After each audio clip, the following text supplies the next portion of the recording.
Hello everyone, welcome to this video. I just wanted to give you a quick update on two important security updates that got released today from SUSE. So if you are a SUSE user, uh, if you go to their website, to their updates, you will see that they have released about 9 different security updates. 1, 2, 3, 4, 5, 6, 7, 8, 9. Okay, so 2 of them are really security updates.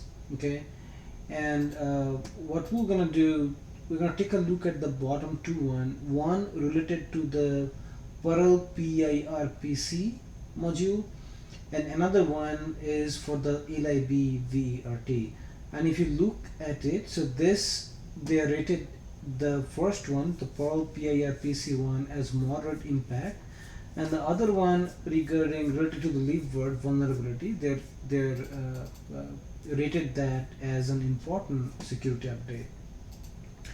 So this is just a sample. What you need to do, there's CVE associated with both of those security updates.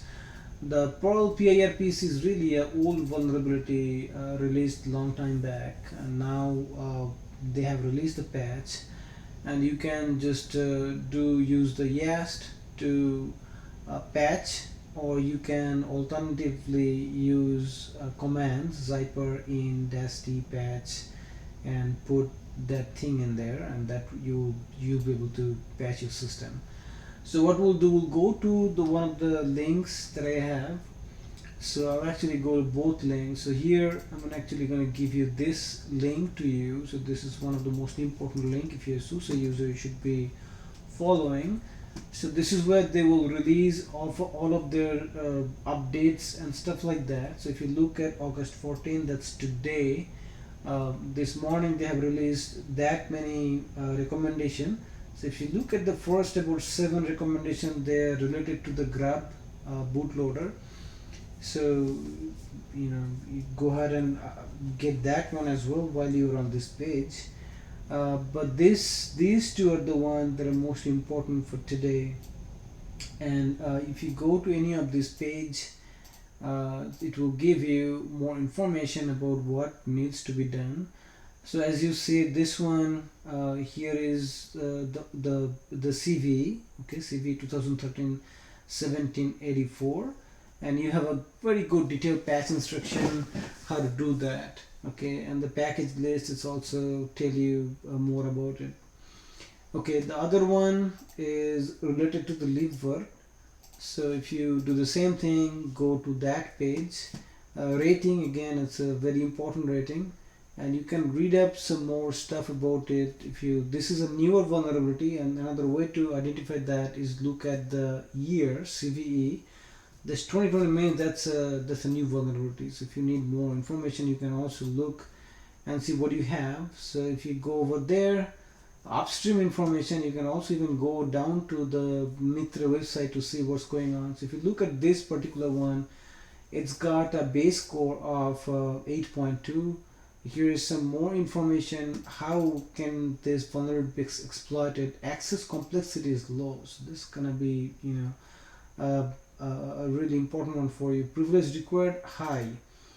Okay, so you can go through all of that and just gain some more information what this vulnerability all about. A lot of time you can also just go to the MITRE website. This is I personally go a lot to read up more information about a particular vulnerability. So this one looks like this candidate has been reserved. This ID has been reserved by an organization, so we still don't see a lot of information available on this one just yet. But as people will get more information, this page will be updated. Okay, so let's come back over here. So there we go. So what you need to do, look at both, look at how to patch those systems, and work on it. This one looks like I don't even have any updates for this one. Currently rated having overall state of the issue is running, and that's about it. So just get the patch that you need. Keep an eye on this particular libvert vulnerability as well, and as soon as they're available and you're done with your testing and your development and your test environment, go ahead and patch your production systems. Alright, that's all for today, and I'll give you the link so you can do your own research and be more secure. Thanks for watching.